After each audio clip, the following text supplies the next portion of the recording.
guys, nandito po ako ngayon. Yan po yung bulak na. Kailangan lang ititrim sila para mamula.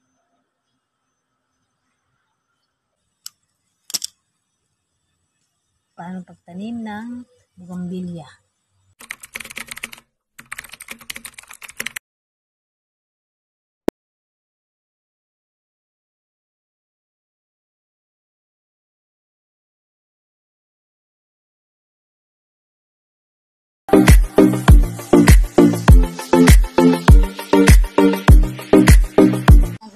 Guys, dito po ako ngayon.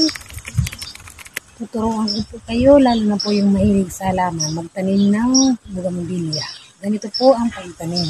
Kasi po, sabi po nila, ibaba daw sa tubig ng 1 week para magkaroon siya ng ugat. Tapos, trinay ko yun. Pero pag wala, namatay din. Nagkaroon nga po siya ng ugat, nalinipat ko sa paso, namatay.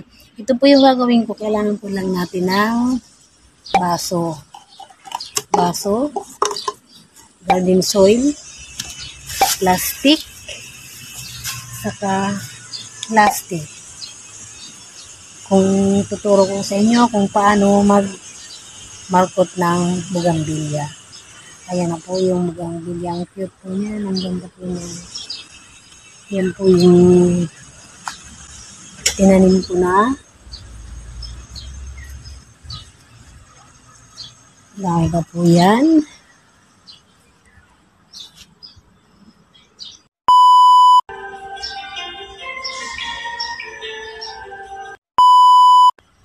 Ayan po, namulaklak na siya. Doon lang po kayo kukuha sa mga halaman ng bugambilya na namumulaklak na. Kasi maliit pa sila, namumulaklak na. Kailangan lang ititrim sila para mamulaklak. Para hindi sila lumaki. Ganyan lang po bonsai. Nalaglag na nga po yung mga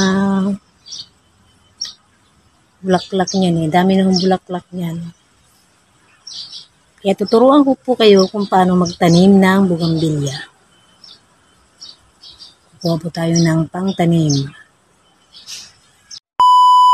Ngayon po, magtatanim tayo ng bugambilya.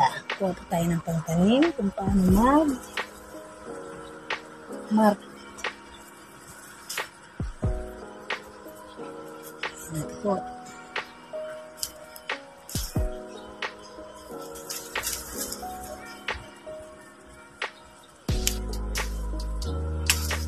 Ayan po siya.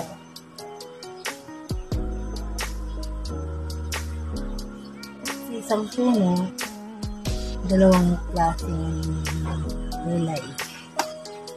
Kaya paggaluin po natin para pag naglaklak siya, ngayon din po yung labas.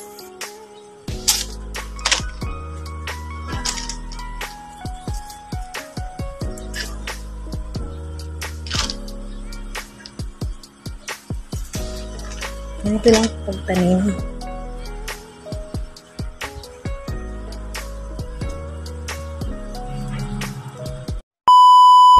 Ngayon po, magtatanim na po ako. Yan na po.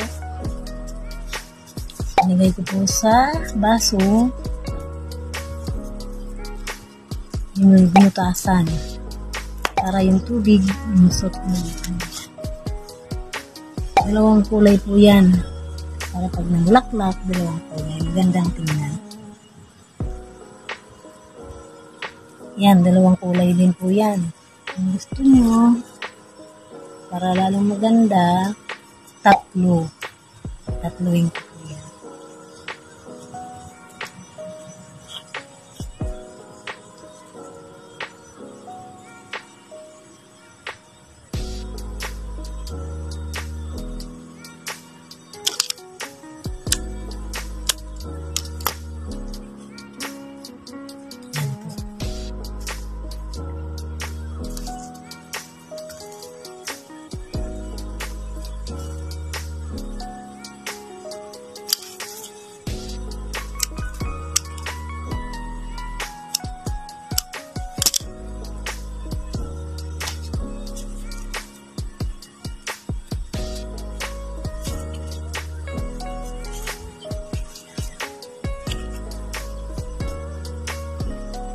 Ito po ay didiligan.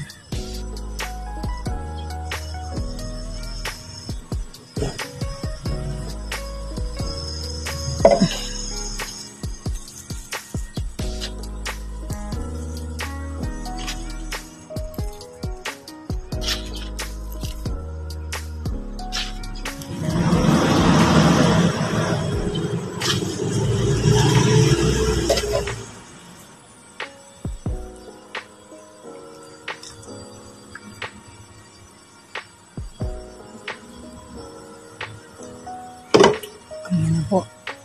Ito po ay tatago po muna magdamag sa na walang init. Sa shade po ilalagay. Tapos bukas po ng umaga, babalutin po yan ng plastic sa loob ng 15 days. Pagdating po ng 15 days, pili na po siyang itanim, magkakaroon na po siya ng ugat doon sa loob. Ganyan lang po yan. Kung paano pagtanim ng bugambilya. Ayan po. Ito po, malaki na po yan. Tinanim ko yan. Ganyan po yung ginawa ko. Dami pa po dyan.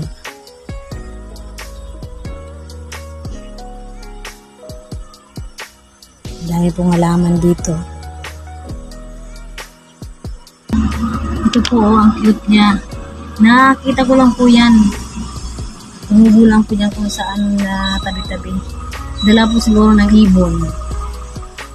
Nag-ikot po sila. Tapos yan po, nakita ko po sila ang ganda ng bulaklak. Mabango po yung mga bulaklak dito. Tapos po yung